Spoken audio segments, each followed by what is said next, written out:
Welcome to the Marshall Pruitt Podcast and our Catching Up With series.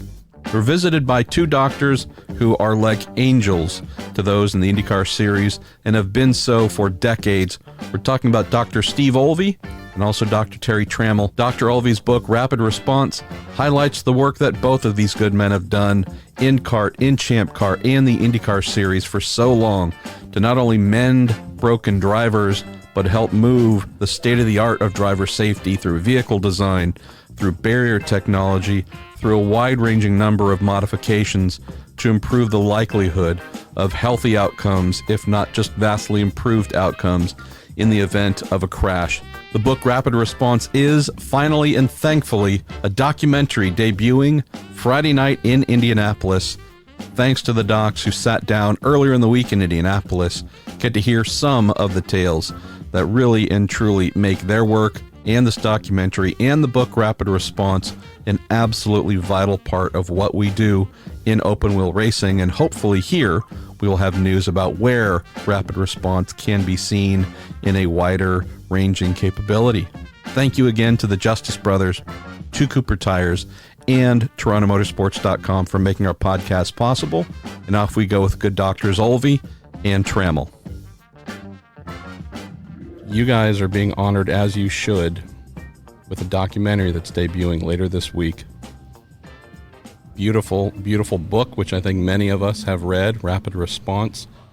Wild tales, none of them fabricated. I mean, this is real life stuff about saving lives, creating innovation, about what is unique with these crazy men and women and the competition that they do, the danger they face. How do you keep them alive, repair them, let them get back to being who they are, practicing your trades, looking for vehicular safety.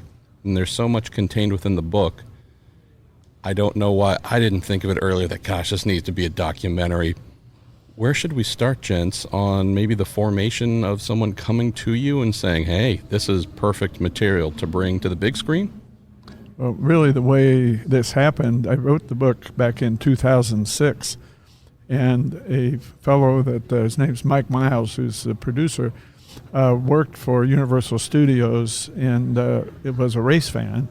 He bought the book and read it and liked it, and it's really dawned on him that it would make a reasonable documentary, and he talked to people in the trade, and they agreed, and then it kind of lay dormant for a while. And so I thought it was probably not going to happen. And then about 3 or 4 years later, I got a phone call from him and said, we're going with this. Wow. And that's when it started. Doc Trammell, where does this, I don't know if I should say assistant start. Obviously there's a book, so there's a great printed kind of roadmap, but where do you guys get involved to say, hey, I know you have a lot of things you could potentially work with, but maybe we have some suggestions on what might be interesting? Well, it's the chronology, the history of what we've done since we started. He started before I am. He's older. Steve's older. So when I came along, we did have a partnership that evolved into the kart medical team and the medical safety team, and the way we delegated duties and shared the load all through that. And then when the book came along, I remember reading one of the earliest go-rounds of the book, and in the middle of the night calling him up and saying, I don't know if you just called me AJ Foyt a dinosaur or what, but because something about I was doing a archaeological dig to get him out of the dirt, the cart. Anyway, that kind of exchange back and forth over the years and the safety things. And then along came Mike Miles. Mike is actually, his father's an OBGYN doc here in town, and Mike was a patient of mine multiple times over the years, and that was our association. So when Steve called and said he was going to do this, I know him. I said, yeah, well, this will be good. So that's where we're at. So where do you guys start in terms of sharing your history on a personal level, right? Methodist Hospital, I think anyone who's ever watched the Indianapolis 500 knows that name, and hopefully many know of your origins. But where do you start in terms of trying to share your personal stories versus that intersection with motor racing? Well, Terry's correct. I'm older, and so I was already on the staff at Methodist, and I was working here because I at one time was assistant medical director here under Dr. Tom Hanna. So I'd been working on the racetrack, and I knew Terry just from being at Methodist, and he was a resident in orthopedic surgery, and there was a lot of talk about, what a good resident we have this year type of thing. And Danny Ungaius crashed that year during the race, and I was at the scene, and it was fortunate that Terry was the orthopedic resident on call that day, and he and I knew each other just from sharing patients at Methodist that were critically ill and required Terry's assistance because of bad orthopedic injuries. And so I got to talk to him on the phone and tell him what was coming. And after that, we kind of, I realized he enjoyed motorsports as much as I did, and we had a similar goal, you could say, was to make it safer and to be involved in it. And so we got together, and this was back in like 78, I think. Or that's when it started. And I started in practice here in 70.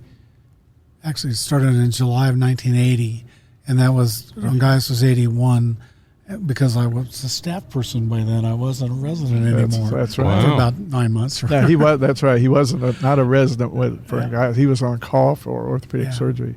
And it was really, I think what we did together is everything we did was unheard of and unorthodox. It went against the grain. What's an example? Well, Ungaius is a great example. He had what's called a type 3C open tibia, and the treatment for that was amputation. Jesus. And that was a done deal. I mean, you just didn't not do that. And, I walked into things and said, I'm not starting my first go-around with a race driver with an amputation. That's not going to happen. And one of the vascular surgeons, a guy named Gil Herod, said, oh, this is not a big deal. We can fix this. He said, you put the leg back together, I'll put the arteries back together, and everything will work fine. He was right. The amazing thing, or it always amazed me, the velocity and the power in this particular crash.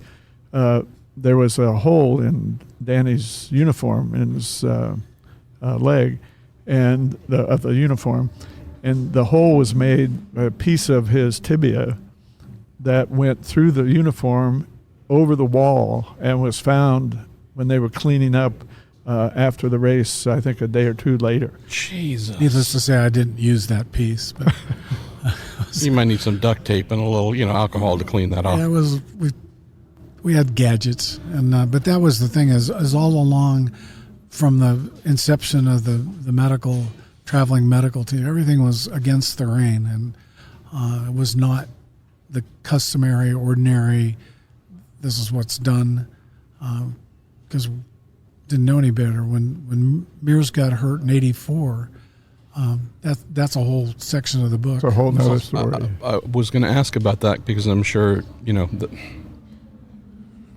I don't want to make this about blood and gore, but I want folks to understand that when Name the Driver who crashed last week here in practice, whichever for the 500, I'm sure they would come in, be seen. They might have a bruised shin, they might have a something, but for the most part, the advancement of vehicular technology in terms of safety, plus safer barriers and such, these things have made most crashes here something where we don't immediately fear something dire.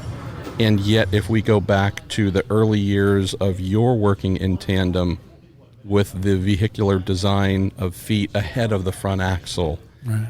And obviously the safer barrier had yet to be invented, subjects like the bones in a driver's feet, lower legs, etc., being piercing agents, and just the amount of calamity and damage being done in an accident.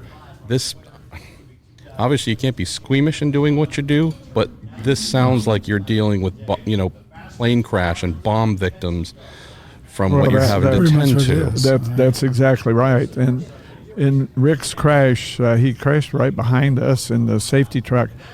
He was unconscious at the scene, and the front of the car was totally destroyed, of course. And when we get to examine him, realize his feet were badly damaged. And in a very short period of time, before we even took off in the helicopter to go to Montreal, his feet were swelling and very rapidly, and knew it was a horrible injury. The amazing thing about this, I got to the hospital in Montreal, and the doctors there looked at Rick and got some x-rays and said that they were going to have to amputate both of his feet below the knee because of this injury. And I was critical care and internal medicine, but I said, I'm not sure we're going to make that decision today. And it was a Canadian thing for expediency. I mean, to them, it gets you out of the hospital quicker and back to some kind of occupation, hopefully, and so on. But this was a different type of situation. And so Roger Penske was the owner there, and Roger and I knew each other very little. And I'm a young doctor, and I'm telling Roger that I'm going against the guys here. And he says, you're going against the orthopedics. Are you an orthopedic? No, I'm not, but I don't think this. Well, who would you talk to? And I said, well, I'd call Dr. Trammell in Indianapolis. And Roger was pretty astute, and he knew I was dead serious, and so we did. We called Terry. Terry was on call that weekend for his group, and I told him, we got a real situation here, so you're going to have to trade call, which he was able to do. And he came up and saw Rick and knew, this is really a horrible injury. But he agreed with me that it was worth a shot at fixing it, and the rest is history. Dr. Trammell, another fascinating aspect, for me at least, of both of your time in the sport, which I'd love to learn more about, is there's certainly a period where your expertise is being used in crash situations, dealing with the drivers, the effects of those accidents. What was the point where the amount of expertise that you were amassing, not just in repairing the human body, but seeing the crash, seeing how this aluminum panel folded in this manner, this buckled to cause this injury? I guess for the both of you, what was the point, or the point in time where you're able to say, we're not just capable of fixing who's coming in, here's maybe some ideas on let's move this over here. Hey, how about rules-wise, how about we rethink this? Maybe that will give us less work to do in the future. Probably in the period of time in the 80s, we were the first to start collecting meaningful data. We turned it into science. So we actually had numbers for things and how often, how bad, so on and so forth. Published a couple of papers to that extent. Because the first thing to do when you try and prevent something is you have to understand what it is you're trying to prevent. And so our initial focus was on knowing what kind of injuries we were dealing with very specifically and what was the cause. And to that end, leading up, it just kept getting worse and worse and worse leading up to 92 with the Holocaust here in 92. And General Motors approached us, John Melvin. The great John Melvin. And he was, my mentor. Anything I could be really stupid and call him, and he wouldn't treat me really stupid because he was a teacher. As a young engineer on a race team, simple things, learning about here, my first year as an assistant engineer at the 500, trying to figure out padding for the cockpit and what's the best and what's not. Dr. Melvin saying, come on up, I got a couple things you might consider. Don't use this because in heat it's actually going to lose its tensile strength, but if it's cold it'll be rock solid. So, but point being, he was just an angel. He was always awesome, and that's how we got started. Is I got a call from him, and he said, I'd be glad to come out and help you. analyze the crashes.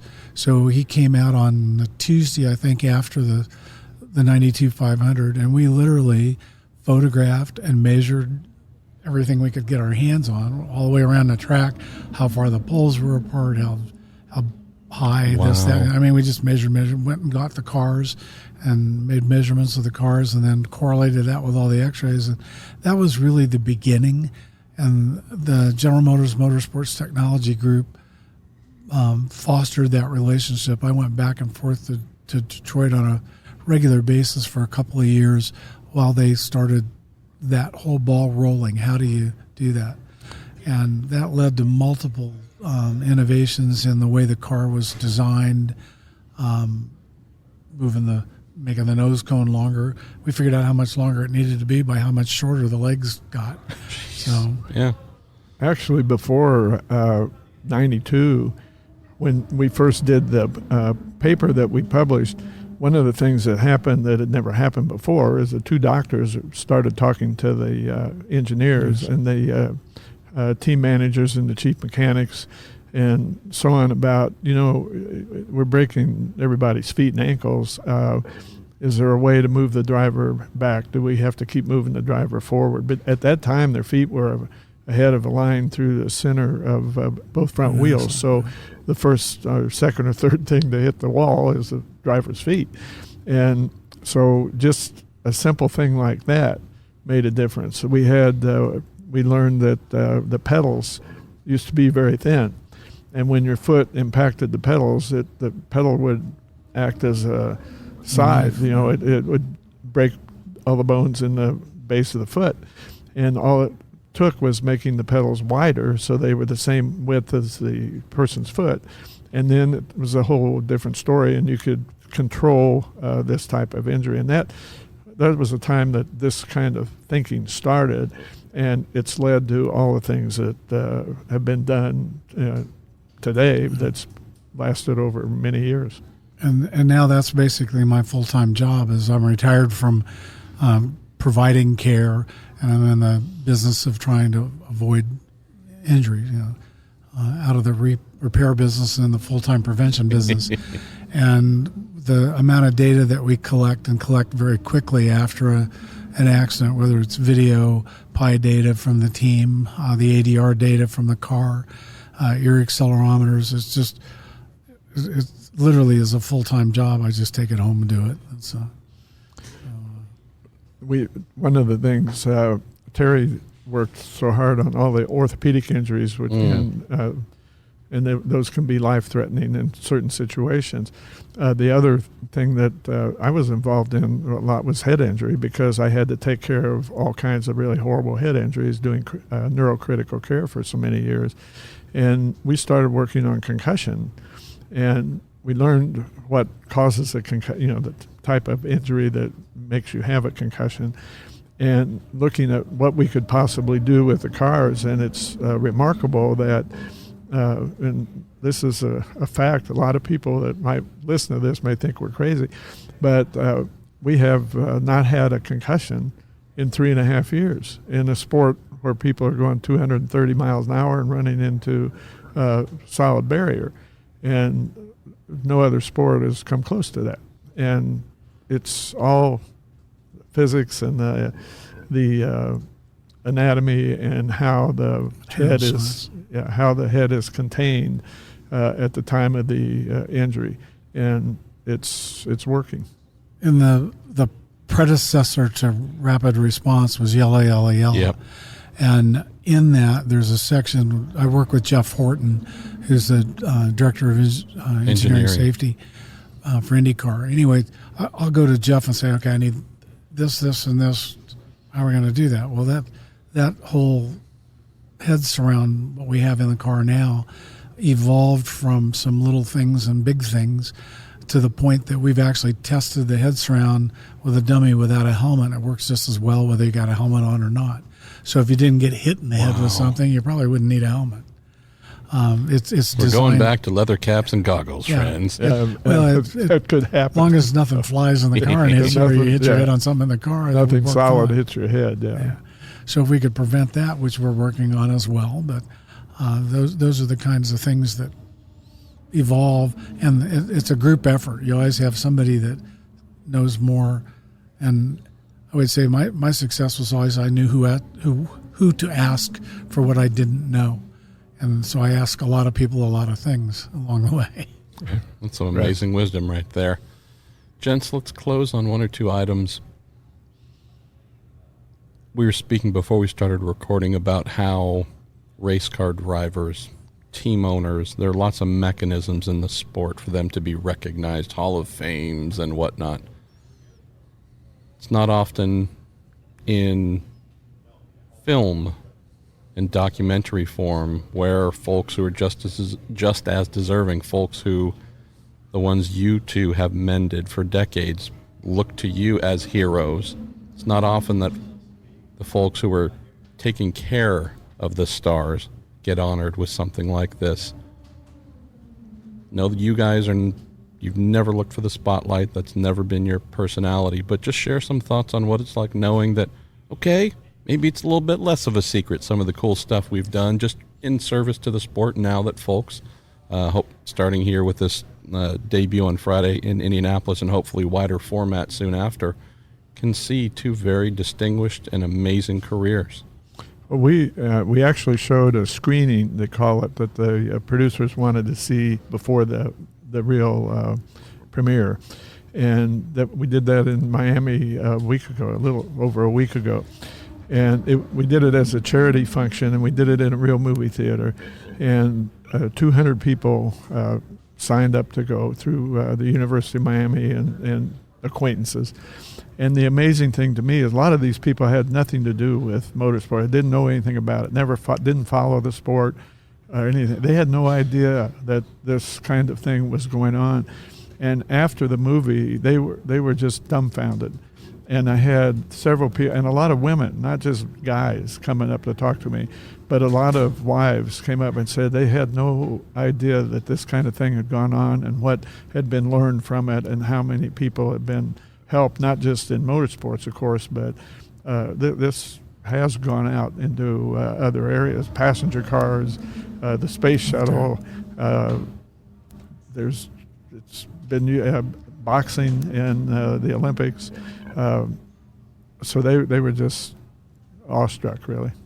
And we've been able to do this because the sanctioning body, starting all the way back to CART and then Champ Car and then IndyCar, of course, has been very, very supportive, both in encouragement and finances. I mean, the stuff costs money, and that's never been I can't ever remember anybody saying, "Well, we can't afford to have you do that," or "We don't want you to do that." It's always been supportive, and certainly one of the biggest proponents of that was Tony George. Yeah, I mean, I'd go to him and ask him for something, unwavering, and he wouldn't say anything but okay. It's like, what part is okay? And it was like, shrug his shoulders and go do what you need to do, and we did. And we spent a lot of time testing, and it was very informative, and that's how we learn.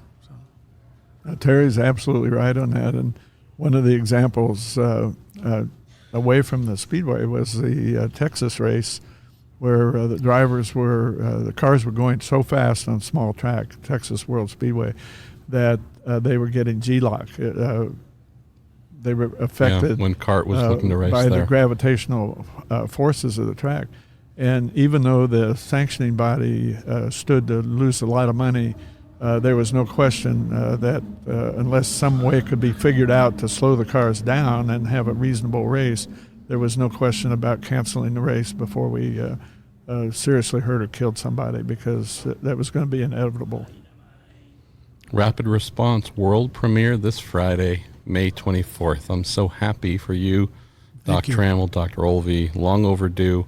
I don't know. There is one thing folks should be mindful of. Robin Miller is going to be hosting it, so there's still improvements to be made. But all kidding aside, for the thousands of us who just rest easy knowing you're here, thank you for all you've done, and I'm so thankful that folks who haven't known you are going to get to see a body of work that's been pretty amazing. Make everything here much better. Thank you.